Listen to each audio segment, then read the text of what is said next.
Hello, everybody. Welcome to another episode of Reuniting the Homeless with their loved ones and helping homeless people that are in need. And today I have with me a very lovely friend I've met before, and she's been out here on the streets, and she have a very, very lovely dog with her. I'd like everybody to see. Bubs. what- His name is Bubs. He's my little service dog. What is his name again? Bubs. B-U-B-B-S. B-U-B-B-S.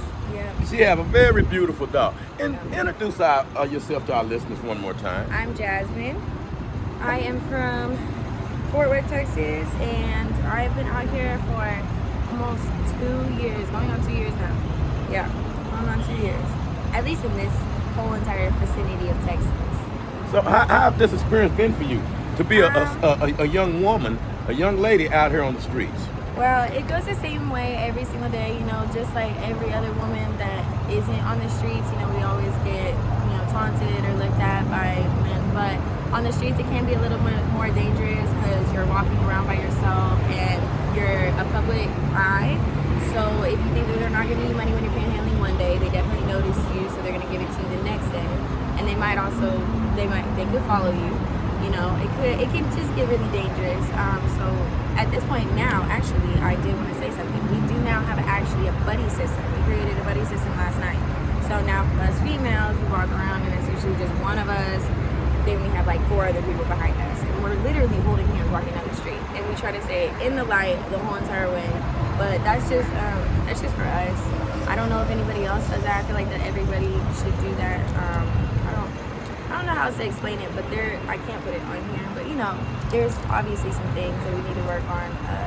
I did also want to ask you if you are going to be around here. We'll talk about that in a second. Ask another question. No, okay. It's whatever you like to talk about. Cause yes, know. of course, I was gonna keep going. But I'm gonna be around here. That's what I do. After I take care of these other few things, I'm gonna be around looking to help all the homeless people I can. I was about to literally take over your full entire channel. But go right ahead. I want you to. Okay. And let me step out and where you could take over the whole channel and say awesome. whatever you like. Okay. So I You can just step wanted. closer if you like. Cool. Go right ahead. So I just wanted to let everybody know that yes, from the last time I let everybody know that I was on Davis. If you are on Davis, I don't know. There's a lot of people that might watch this that don't have phones, but if you're a female, I suggest that you definitely try to take as much precaution as you could, really. If you see me though, and if you see any homeless person, let's try to be a little bit nicer. I feel like that people are starting to get a little bit more mean. Okay. Also, there's a new thing. There's a food pantry, and so if anybody wants to come to that, you can do that too. Where's the food pantry at? Oh my God. Okay, thank you. So over here on Evans, they created a new food pantry for us, and we're super excited. They're going to be giving us out blankets and stuff, and it's not the regular fleece blankets. It's actually thick blankets. For the winter time and everything, and they're going to actually give us real food. They're cooking it. It's not like a regular food pantry where you just get like actual store. Like, it's real food, and it's over here on Evans and Davis. That's what it is. Ask me another question. Well, my listeners were really interested in when you were telling us about the buddy system you came up with, because they are so concerned about the young ladies that are out here on the streets, and they so concerned about your safety. So explain that buddy system, because I believe that will make our listeners feel a little relief, because we really care about y'all out here on the streets. Okay. Well, thank you for asking that. I came up with the idea because there's just,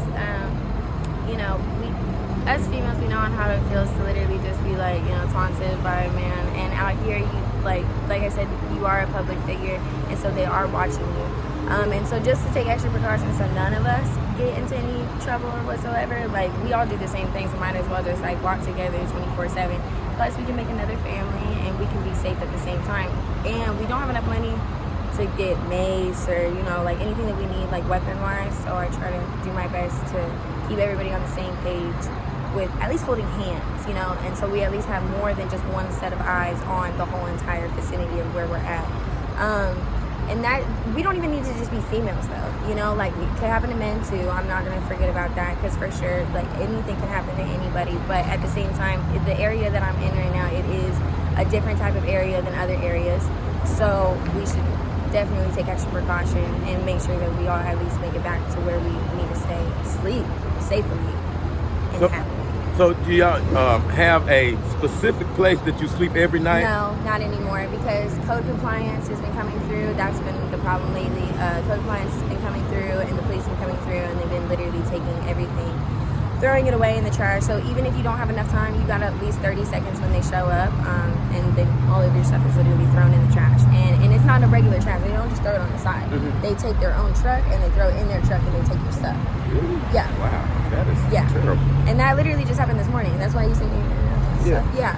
They just woke us up and they took all of our stuff. So now we have to go. We got to find some more stuff again. That's happened at least like 3 times in the past, literally 3 days. So when they pull up to do that, what directly do they tell you? They just tell us that we have to go. We should already know that we shouldn't be here. But that makes sense. Okay, we do know that. But I mean, it's, at the same time, you know, like give us a second, you know, because not everybody has been there whenever you were talking about it. You know, like whenever they were sitting there. Neil. And, How you doing, Neil? And Nice to meet whenever you, they sir. were sitting there and they were talking about we need to move our stuff or whatever, they'll be like, okay, well, we already told you guys. Okay, well, they don't know that it's not. They group us together like we're always together. It's not the case. We're not always together. So I don't understand that.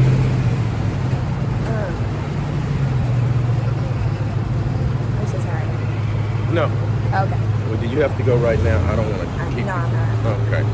I don't think so. I don't know. So the police, when the police show up, they look at homeless people a different way. Like, They look at us like we're literally trash, and I hate it. this is ridiculous. But they're starting to get a little. Some of them are starting to get a little bit better. I actually, for the first time, I was sitting over there, and mind you, I've never in my life have I ever seen a police officer like stop the car and then hang out the window and taunt somebody. But they have done that now, and they'll sit there, they'll just watch us, and then they'll like make us feel like trash. They'll say some things, you know. It definitely is harassment, but you can't do anything about it. So you telling my listeners that you have been taunted by the police, which everything you're going through, you're being taunted. They not all the time, but you have been taunted. Yeah, this is the first time actually for me. Okay. And it kind of sucks, but. Yeah, because that's not like the police. But I'm also 22 years old, so I guess, you know, because it's happened in the past before, you know, when people do, like, things happening to some people, you know, and now I feel like that it just doesn't look right, and it makes me feel like even more, because we already have a hard time with ourselves, you know, like, we don't need people to add on to it, because you don't know if that's somebody's, like, really last straw, because a lot of people out here are actually getting really depressed, and it's not okay.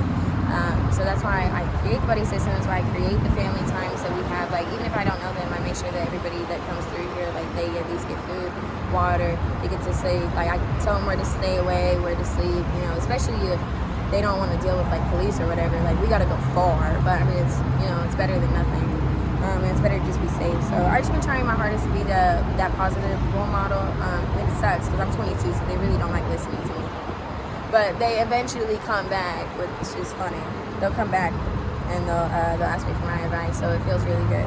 And you know, that's amazing, because I feel the need to ask you for some advice. And I know one of the things my listeners are interested in is your young age. You are 22 years old, on the streets, surviving by yourself, a young woman.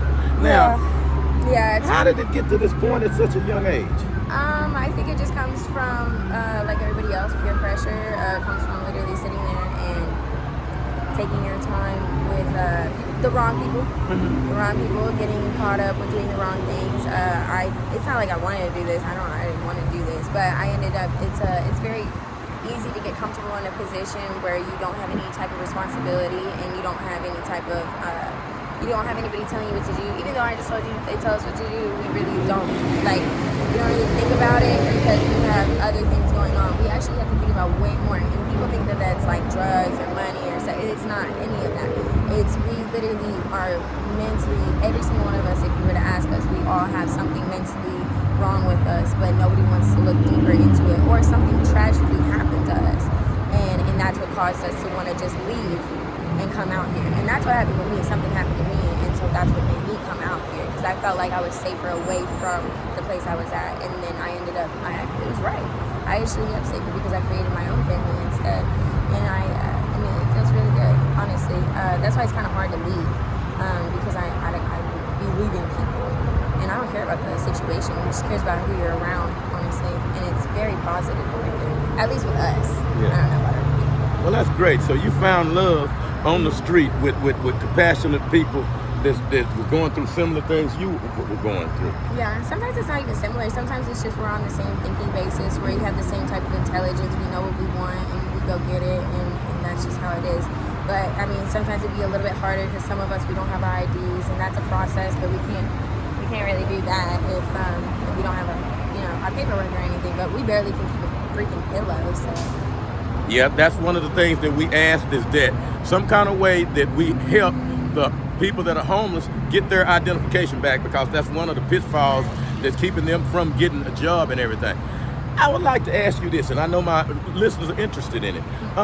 What other things that you would like to do? And the reason why I'm asking is because they offer jobs to people to help them get off of the streets, and they listen to people, and if they see someone and they have a job to offer them, they will do it. So what are some of the things that you do?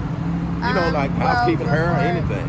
I mean, honestly, the only jobs that I've actually been through, I was 16 and going up to 18, so there was like regular fast food business. But other than that, anything else other than fast food, I did. I worked at the racetrack actually for 4 years. Okay. Yeah. So that's something. Yeah, I was the manager actually. Whoa. I was the night shift manager. Is that right? And the day shift manager. Yeah. I started in Osbury and Burleson before I became out here and everything. And then I was doing that for about a year. Then they moved me out here to Fort Worth because they thought I could handle it better. So that's actually probably what brought me a little bit closer to this area. Was that. Yeah, and then I ended up staying there for 3 years. I was the night shift manager, but that's the thing, is I was the night shift manager, so I started seeing the world a little bit different, especially this area. And so I started liking it, and then one thing is another. So, but I'm really good at just like actually managing stuff. That's how I created the buddy system. But I just do stuff to help other people. Like I just have too big of a heart. Because I wish that somebody would do that for me, so I try to do it with other people, because I know that these people will reciprocate it. The world won't, but these people will. I think these are the first people, like homeless people, they'll be the first ones to actually give the only shirt that they have off their back to you. So, this is such a great spirit this young lady has. You can see the love shining from her, and I ask everyone to have this same light in them. She helps people out here on the street. She gives great advice for her young age. So everyone, I would like to say, whenever you see someone out here, especially the youth, someone is young, please offer them some assistance, because this lady's not asking for anything. She's taking care of herself at 22 years old. This is a truly amazing story. And she has a beautiful dog with her. Right. And then what did you say your dog name was again? Bubs. Bubs. Yes. And Bubs is a very healthy dog. And I asked that if anyone have any dog food or anything that could help her care for her dog, please provide it. And as we conclude, I want you to let them know where can they find you to lend some assistance, and what would you like going forward for how the people treat homeless people out here, because you're a very good spokesman for the homeless people, and people are going to listen to you. Yes, you have a great personality and you talk very well. So, in conclusion, treat people the way that you want to be treated. Don't just go around. We're not just asking for money or food. We're not asking for anything, actually. If that was the case, then we would actually go up to everybody and we would get in a lot more trouble than what people think. So we're actually just asking to be treated like human beings. You can even just smile and wave, and that'll make our fucking day. So, but a lot of people don't know how to do that. But I think if we just try to treat each other how we want to be treated, then maybe things might change. I don't know. And that's a great way to conclude this, because that is that is the golden rule.